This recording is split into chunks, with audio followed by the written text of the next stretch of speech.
जो यहाँ के सांसद हैं भारतीय जनता पार्टी के, उन्होंने दीवानी कचहरी में वो पहुँचते हैं, वहाँ पे वकील विरोध करते हैं। वो बाहर आते हैं और कहते हैं कि जिस गाड़ी में सपा का झंडा है उसमें बैठा गुंडा है। इस पर आप क्या कहना चाहते हैं? हम समाज कह रहा है कि अब की बार जो बीजेपी को हराने का काम करेगा हमारा वोट उसी को जाएगा, और तमाम मीटिंगों में जय भवानी और तमाम तरह के नारे भी लग रहे हैं। क्या लगता है इसका कुछ असर पूर्वांचल में भी देखने को मिलेगा? योगी जी का 7 साल का यह कार्यकाल है, उसमें सब लोग देख रहे हैं किस तरह धर्म और जाति के आधार पर योगी जी गुंडों का निर्धारण कर रहे हैं। तो जनता ये जानना चाहती है कि अगर धर्मेंद्र यादव को जिता दिया, दरोगा सरोज को जिता दिया, तो ये कैसे काम कर पाएंगे? तो विपक्ष के सांसद और हमारे प्रदेश के मुख्यमंत्री योगी जी कहते हैं इस प्रदेश में राम राज्य कायम होगा। राम राज्य क्या है? क्या राम राज्य मीन्स वही पुराना सामंती और ब्राह्मणवादी व्यवस्था। मोदी जी का भी एक बयान है आया हुआ है जिसमें उन्होंने कहा कि ये जो चुनाव है संविधान के खिलाफ जो लोग भी हैं, जो काम कर रहे हैं संविधान के खिलाफ, उनको दंडित करने वाला चुनाव। जिनको ये लोग पहले कहते थे 70,000 करोड़ का घोटाला है, अजीत पवार की बात, अजीत पवार जी के बारे में जी, उस अजीत पवार को अपने दल में लेकर के उन्होंने वॉशिंग मशीन में धुल करके उनको सबसे सजाब बना दिया। ये जनता समझ रही है। घटना जो घटी पुलवामा की, वह सुनियोजित घटना थी। उसको प्लानिंग के साथ ये घटना कराई गई और देश को ये बताया गया कि पाकिस्तान हम पर हमला करना चाहता है, पाकिस्तान ने यह कराया है।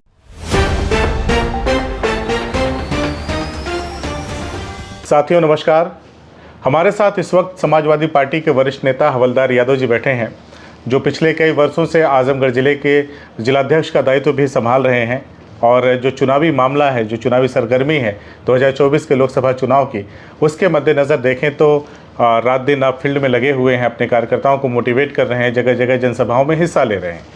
तो ऐसे में हम इनके पास आए हैं ये जानने समझने कि इस बार का जो चुनावी समीकरण है, एक तरफ अखिलेश यादव जी कह रहे हैं कि पीडीए ही बीजेपी को हराएगा, तो वहीं बीजेपी की तरफ से कहा जा रहा है कि इस बार 400 पार।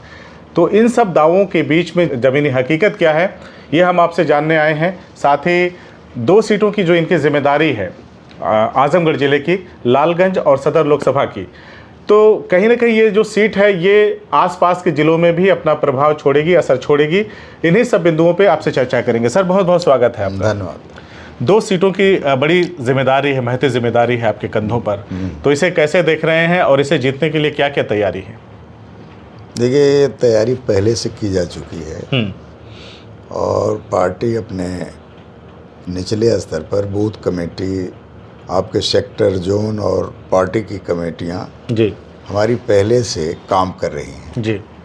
और हम गांव में हमारे वर्कर कई बार गांव में लग करके कौन वोट मिल रहा है, कौन नहीं मिल रहा है, जो नहीं मिल रहा है उससे बात कर रहे हैं और सरकार की जन विरोधी नीतियों को बता करके समाजवादी पार्टी के पक्ष में वोट देने की अपील कर रहे हैं। इस बात को लेकर के महंगाई, बेरोजगारी और कानून व्यवस्था, दमन, उत्पीड़न, तहसीलों थानों पर घोर भ्रष्टाचार और देश के स्तर पर जो मोदी सरकार भ्रष्टाचार में लिप्त है, इन बातों को लेकर के जनता नाराज है मोदी सरकार से। जनता उनके खिलाफ इंडिया गठबंधन को वोट देना चाहती है। तो ज़मीन पे ये मुद्दे काम करते हुए दिखाई दे रहे हैं, इसका असर होगा चुनाव में? बिल्कुल। आज जो बातें जनता खुद कह रही है कि अब मोदी को वोट देने लायक नहीं। इस परिस्थिति में जब खुद वो भ्रष्टाचार में फंसे लोग हैं और दूसरों के खिलाफ, इनके खिलाफ कोई बोल रहा है, तो उसके खिलाफ ईडी, सीबीआई, इनकम टैक्स के रेट डाल करके उसको राजनीतिक रूप से परेशान किया जा रहा है। उसका उदाहरण ये केजरीवाल जी हैं। मुख्यमंत्री रहते उनको जेल में डाल दिया गया मामूली सी बात को लेकर के। आज झारखंड के हेमंत सोरेन जी हैं जी, उनको भी जेल में डाल दिया गया। तमाम नेताओं के खिलाफ कार्रवाई करके जेलों में डाला जा रहा है। और जो भ्रष्टाचारी, जिनको ये लोग पहले कहते थे 70,000 करोड़ का घोटाला है, अजीत पवार के बारे में जी, उस अजीत पवार को अपने दल में लेकर के उन्होंने वॉशिंग मशीन में धुल करके उनको सबसे सजाब बना दिया। ये जनता समझ रही है। लेकिन मोदी जी तो कहते हैं मेरी लड़ाई ही भ्रष्टाचार और भ्रष्टाचारियों के खिलाफ है। देखिए, मोदी जी और उनकी पार्टी जितना झूठ बोल लेगी उतना कोई पार्टी झूठ नहीं बोलेगी। वह ट्रेनिंग ही दी जाती है आरएसएस कैंप में कि आप झूठ को सच कैसे साबित करोगे, ये ट्रेनिंग दी जाती है। तो वो बार बार झूठ बोलते हैं, जनता उस बात को बाद में समझती है, तुरंत नहीं समझ पाती। जैसे 14 में जो झूठ बोले कि हम 15 लाख रुपए आपके खाते में डालेंगे, हम 2 करोड़ प्रतिवर्ष नौकरी देंगे, हम सीमाओं की सुरक्षा करेंगे, हम महंगाई कम करेंगे, हम बेरोजगारों को रोजगार देंगे, वह जो झूठ बोला था वह झूठ साफ हो गया 19 में कि मोदी सरकार के खिलाफ ये बात जनता के बीच में गई कि मोदी जी जो कहते हैं वो करते नहीं।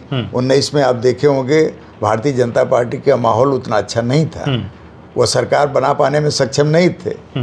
इसी नाते फिर उन्होंने जो सेना क्या घटना जो घटी पुलवामा की, वह सुनियोजित घटना थी, उसको प्लानिंग के साथ ये घटना कराई गई और देश को ये बताया गया कि पाकिस्तान हम पर हमला करना चाहता है, पाकिस्तान ने यह कराया है।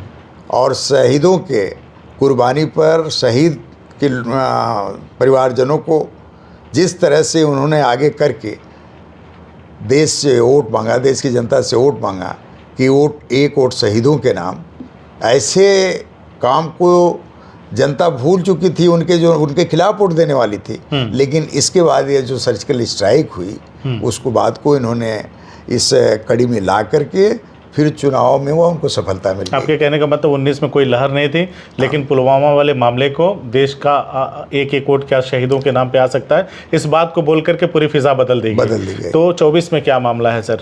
24 में अब जनता देखिए उनके पास कोई और मुद्दा रह नहीं गया।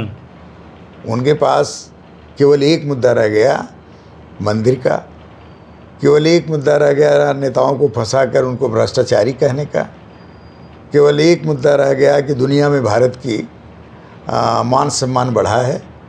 और ये तीनों बातें बिल्कुल झूठी, जैसे पहले बातें उन्होंने झूठी किया था 14 में और 19 में, आज फिर वही झूठी बातें कर रहे हैं। जनता उनकी इन बातों पर विश्वास नहीं कर रही है। एक और सवाल मोदी जी से जुड़ा हुआ ले लेते हैं, फिर सीधा आजमगढ़ पे आते हैं। मोदी जी का भी एक बयान है आया हुआ है जिसमें उन्होंने कहा कि ये जो चुनाव है संविधान के खिलाफ जो लोग भी हैं जो काम कर रहे हैं संविधान के खिलाफ उनको दंडित करने वाला चुनाव है।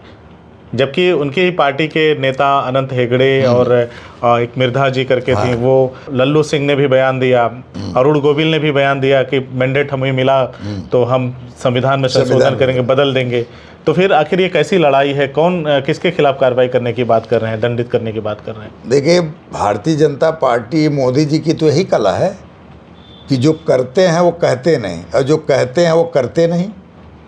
आज जो संविधान को ख़त्म करने का, लोकतंत्र को ख़त्म करने का, सभी संस्थानों को ख़त्म करने का, सीबीआई ईडी इनका इस्तेमाल दुश्मनों को या विरोधियों को फंसाने का, जुडिशरी पर दबाव देने का, आप पुलिस का सेना का उपयोग अपने कामों में सुरक्षा के लिए करने का, ये जो बात मोदी जी करते हैं, इन सब बातों को जनता समझ चुकी है। ये कहीं से भी जो ये बातें उनकी सही नहीं है, बल्कि संविधान को इस ख़त्म करना चाहते हैं ये तमाम लोग। जब आप लेकिन वो कह तो विपक्षियों को रहे हैं। आप बात तो सुनिए, वह जो कह रहे हैं उनकी बात को तो उनके पार्टी के लोग ही झूठा साबित कर रहे हैं। तमाम लोग इस पे बयान दे रहे हैं कि अब संविधान बदलने की ज़रूरत है। और हमारे प्रदेश के मुख्यमंत्री योगी जी कहते हैं इस प्रदेश में राम राज्य कायम होगा। राम राज्य क्या है? क्या राम राज्य मीन्स वही पुराना सामंती और ब्राह्मणवादी व्यवस्था। और जो संविधान है, संविधान हर व्यक्ति को गैर बराबरी ख़त्म करके बराबरी का अधिकार देता है। एक लाइन में बताइए संविधान को किससे खतरा है? विपक्ष कह रहा है कि मोदी जी संविधान बदल देंगे अगर ये आए तो, और मोदी जी कह रहे हैं कि जो संविधान के खिलाफ काम कर रहे हैं उनको दंडित करने का काम किया जाएगा। देखिए, संविधान को खतरा तो मोदी जी से है, भारतीय जनता पार्टी से है। ये आज संविधान की देन है कि मुलायम सिंह यादव, लालू प्रसाद यादव, नीतीश कुमार, रामविलास पासवान, तमाम लोगों को मुख्यमंत्री बनने का अवसर मिला, रेल मंत्री बनने का, कैबिनेट मंत्री बनने का अवसर मिला, अखिलेश यादव को मुख्यमंत्री बनने का अवसर मिला, बहन मायावती जी को मुख्यमंत्री बनने का अवसर मिला। ये संविधान की वजह से है। आज हमारे बीच में तमाम IAS IPS बड़ी नौकरियों, इंजीनियर, डॉक्टर, उसकी देन संविधान है। ये पिछड़े दलित अल्पसंख्यक समाज के लोग अगर संविधान नहीं होता तो ये लोग नौकरियां नहीं पाते, ये लोग आगे नहीं बढ़ सकते थे। जो पहले वर्णवादी व्यवस्था थी, उस वर्णवादी व्यवस्था के अनुसार पिछड़े और दलित लोगों को पढ़ने का अधिकार नहीं था। तो आप बताओ, ये संविधान ये लोग बनाना चाहते हैं कि संविधान को ख़त्म करना चाहते हैं। ये तो खुद कह रहे हैं संविधान संशोधन करने का विषय है, संशोधन हो जाना चाहिए। इस कारण आज जनता समझ रही है कि ये लोग लोकतंत्र का ख़त्म करके वोट देने का अधिकार ख़त्म करना चाहते हैं। संविधान में जो गरीबों को अधिकार मिला वो ख़त्म करना चाहते हैं। इस नाते इनके खिलाफ जनता खड़ी होकर के, चाहे पिछड़ा हो, चाहे दलित हो, चाहे गरीब हो, चाहे अल्पसंख्यक हो, सभी लोग इनके खिलाफ वोट देना चाहते हैं। चलिए आजमगढ़ पे लौटते हैं। जो यहाँ के सांसद हैं भारतीय जनता पार्टी के, उन्होंने कचहरी, दीवानी कचहरी में वो पहुँचते हैं, वहाँ पे वकील विरोध करते हैं। वो बाहर आते हैं और कहते हैं कि जिस गाड़ी में सपा का झंडा है उसमें बैठा गुंडा है। इस पर आप क्या कहना चाहते हैं? देखिए, बार बार क्यों ऐसा होता है कि समाजवादी पार्टी के नेताओं को, कार्यकर्ताओं को गुंडों से जोड़ा जाता है? देखिए, उल्टा चोर कोतवाल को डांटे कहावत सुने हैं? सुना है। और ये भारतीय जनता पार्टी के लोग जो पहले काम करते थे, अब हमारे ऊपर आरोप लगाते हैं और वह जात के नाम पर आरोप लगाते हैं, क्योंकि हमारे समाज के लोग इनकी गलत नीतियों का, इनके दमन अत्याचार का विरोध करते हैं। और उस विरोध करके उन्होंने पिछड़ों दलितों का सम्मान बढ़ाया, उनकी सुरक्षा किया। भारतीय जनता पार्टी को यह है कि अगर यह समाज अगर रोक दिया जाए तो निश्चित तौर पर पिछड़ों दलितों में कोई ऐसा समाज नहीं है जो भारतीय जनता पार्टी के दबंगों, तानाशाहों और दमनकारियों के सामने खड़े होकर के लोकतंत्र की रक्षा कर सके, संविधान की रक्षा कर सके। इस कारण उन्होंने जनता में एक अफवाह फैला दिया कि मुलायम सिंह अखिलेश यादव की सरकार होती है तो सरकार में केवल यादवों का काम होता है। उन्होंने अफवाह फैला दिया कि मायावती की सरकार होती है तो केवल चमारों का काम होता है। और ये भी कहा कि देखिए, यादव सरकार थी अखिलेश यादव की, यादव गुंडई करता था। ये बात जबकि सच नहीं थी, लेकिन इस बात को जगह जगह जा कर के उन लोगों ने कहा कि यादव लोगों ने फला जगह कब्जा कर लिया, यादव ने फला लोगों को मार दिया। ये झूठी बातों को परोस करके जनता में यादव के खिलाफ इन लोगों ने गुंडा बनाने का प्रचार किया, गुंडा कहने का प्रचार किया, जिसके कारण वह बात बार बार कहते हैं। लेकिन इस दौरान जो मोदी जोगी जी का कार्यकाल रहा, जो जोगी जी का 7 साल का यह कार्यकाल है, उसमें सब लोग देख रहे हैं किस तरह धर्म और जात के आधार पर जोगी जी गुंडों का निर्धारण कर रहे हैं। आज जो गुंडों को जेल में भेजा जा रहा है, जो उनके खिलाफ कार्रवाई की जा रही है, हम गुंडों के पक्ष में नहीं हैं, लेकिन आज निश्चित तौर पर कोई भी सरकार अगर जात के आधार पर गुंडों का निस्तारण करती हो, गुंडई निश्चित करती हो, तो मैं समझता हूँ तो इस बात को हम लोग अनदेखा नहीं कर सकते।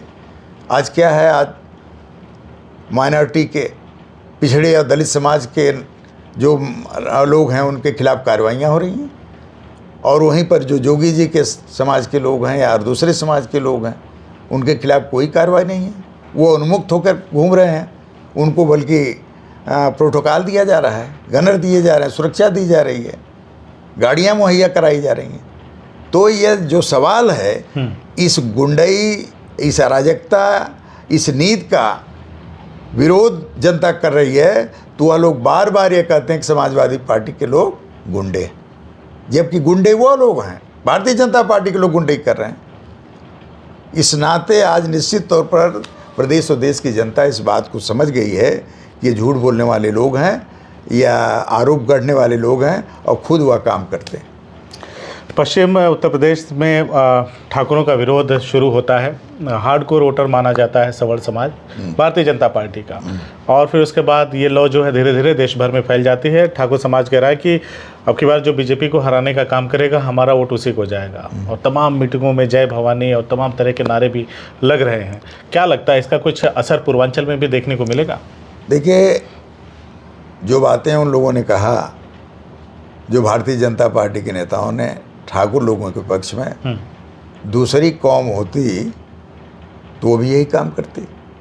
आज जो उन लोगों को मैं धन्यवाद दूंगा, कम से कम सम्मान के लिए, स्वाभिमान के लिए वो लोग आगे आए और सरकार का, मोदी जी की नीतियों का और जो भारतीय जनता पार्टी के नेता कर रहे हैं उसका विरोध कर रहे हैं। और मुझे उम्मीद है कि उनकी आत्मा अगर जरा से भी उनके अंदर स्वाभिमान का संचार होगा तो आने वाले दिनों में जो चुनाव हो रहे हैं उसमें भी वो लोग भारतीय जनता पार्टी का विरोध करके हराने का काम। आजमगढ़ की दोनों सीटों पे असर पड़ेगा इसका? बिल्कुल असर पड़ेगा, बिल्कुल असर पड़ेगा। वो स्वाभिमानी कौम है, वो निश्चित तौर पर इस बात को सोचेगी और उसके आधार पर भारतीय जनता पार्टी को हराएगी। विपक्षी सांसद के बहुत सारे आरोप हैं, मैं सारी चीज़ों को एक साथ ले रहा हूँ। दोनों भाई भगोड़े हैं, एक 19 में जीत के भाग गए, एक 22 में हार के भाग गए, फिर मैं हरा दूंगा। ये लोग बाहरी हैं, 3 दिन के नेता हैं, इन लोगों ने देश को लूटा है। ये सब मतलब तमाम ऐसे अशोभनीय शब्दों का इस्तेमाल, चोर वगैरह भी कहा गया कि चोरों के पेट में इसलिए दर्द हो रहा है कि मोदी जी 400 पार करके आ रहे हैं, तमाम चीज़ें। इसको किस तरह से देखते हैं, क्या कहना चाहेंगे इस पर? देखिए, जो निरहुआ हैं वह तो उनके बारे में हम नहीं बोलना चाहते। वह है एक कलाकार हैं, फिल्म बनाते हैं, फिल्म में रोल अदा करते हैं। उनको जो रोल दिया जाता है, जो स्क्रिप्ट लिखी जाती है, वही वो बोलते हैं। भारतीय जो रहता है, हाँ, भारतीय जनता पार्टी की विचारधारा को वो बोलते हैं। और भारतीय जनता पार्टी में यही सब बात सोचने के अलावा उनको गरीबों के बारे में, बेरोज़गारों के बारे में, महंगाई के बारे में सोचने का समय नहीं है, क्योंकि उस पर वह फेल कर गए हैं।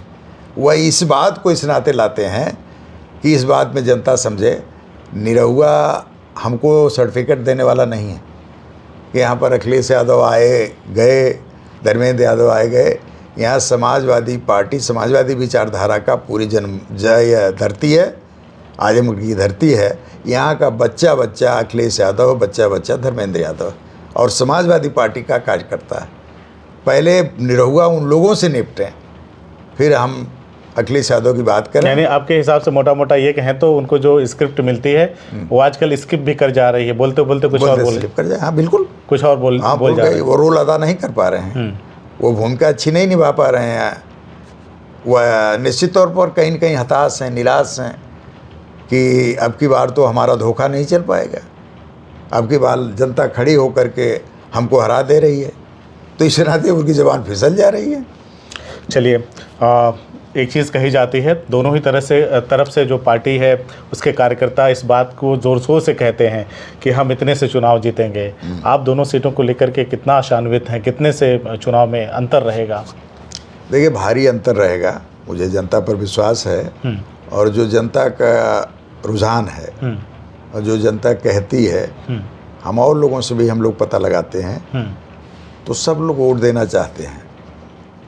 कुछ लोगों को छोड़ करके जो बहुत कमिटेड लोग हैं, बाकी जनता वोट देना चाहती है। अब हम लोगों की जिम्मेदारी है कि कितना हम उनको अपने साथ ले लेते हैं, वोट दिला कितना बढ़ा सकते हैं। हाँ, बाकी जनता चाह रही है कि ज़्यादा से ज़्यादा वोट से जिताया जाए, यहाँ रिकॉर्ड बनाया जाए।